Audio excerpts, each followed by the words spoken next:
72-এর সংবিধান কি জানেন? আসলে 72-এর সংবিধান আমাদের দেশীয় কোনো সংবিধান না, এটা হলো ভারতের সংবিধানের অল্টারনেট এক সংবিধান। এই 72-এ যে সংবিধান রচিত হয়েছিল, এই সংবিধান কি এ দেশের সংবিধান না ভারতের সংবিধান? True copy. এখন যদি কেউ 72-এর সংবিধানের বিরোধিতা করে তাহলে বলে দেশদ্রোহী। আসলে আমরা দেশদ্রোহী না, আমরা ভারত বিরোধী। সে 1905 সনের কবিতা যদি 71 সনের জাতীয় সঙ্গীত হয় আর এর বিরোধিতা যদি কেউ করে, আসলে সে দেশদ্রোহী নয়, বরং ভারতের দালালদের চোখে আঙ্গুল দিয়ে দেখাতে চায় যে এই কবিতা, এই সময় জাতীয় কবি, এটা আমাদের কবিতা না। আর গোটা দুনিয়ার মধ্যে অন্য দেশের কোন কবিতা জাতীয় সঙ্গীত বাংলাদেশ ব্যতীত দ্বিতীয় কোথাও নেই। 72-এর সংবিধান রচিত হয়েছে। 72-এর সংবিধান কি জানেন?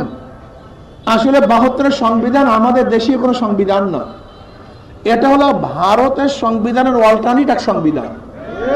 আপনারা সবাই জানেন, যারা শিক্ষিত সমাজ জ্ঞানী, ভারতের সংবিধানের 4টা মূলনীতি: গণতন্ত্রবাদ, জাতীয়তাবাদ, সমাজতন্ত্রবাদ, ধর্মনিরপেক্ষবাদ। এটা হলো 4টি স্তম্ভ ভারতের সংবিধানের।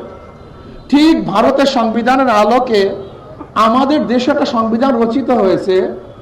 সেই সংবিধানের স্থাপন কি, ভিত্তি কি? 4টা: গণতন্ত্রবাদ, সমাজতন্ত্রবাদ, জাতীয়তাবাদ, ধর্ম নিরপেক্ষতাবাদ। এই 72-এ যে সংবিধান রচিত হয়েছিল, এই সংবিধান কি এ দেশের সংবিধান না ভারতের সংবিধান? True copy. এটা ট্রু কপি, ফটোস্টেট কপি।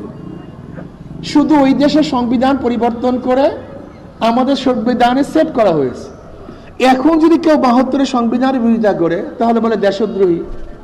আসলে আমরা দেশদ্রোহী না, আমরা ভারত বিরোধী। আমরা চাই না ভারতের সংবিধান আমাদের দেশে থাকুক, বরং আমরা চাই আমাদের দেশের মানুষ আমাদের সংবিধান রচনা করুক। আজকে দেখেছেন আমাদের যে জাতীয় কবিতা, রবি ঠাকুর, সে হলো ভারতের নাগরিক। রবি ঠাকুরকে আপনারা অনেকেই চেনেন না, আপনারা শুধু কবি হিসাবে চেনেন। উনি কিন্তু ভালো একজন রাজনীতিবিদ। উনি কি রাজনীতি করেছে জেনেছেন? উনি 41 বার ঢাকায় যেন ইউনিভার্সিটি না হতে পারে,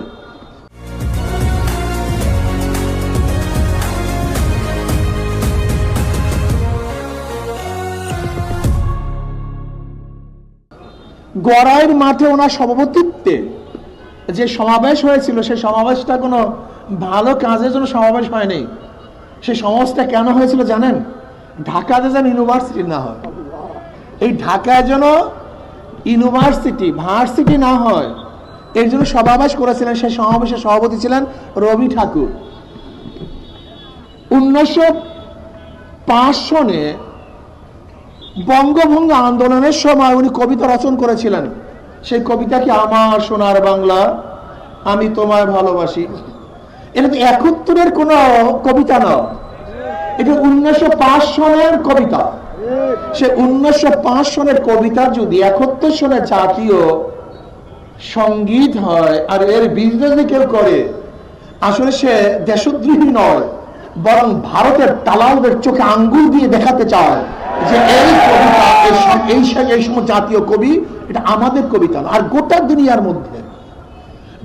দুনিয়ার মধ্যে অন্য দেশের কোন কবিতা জাতীয় সঙ্গীত বাংলাদেশ ব্যতীত দ্বিতীয় কোথাও নেই।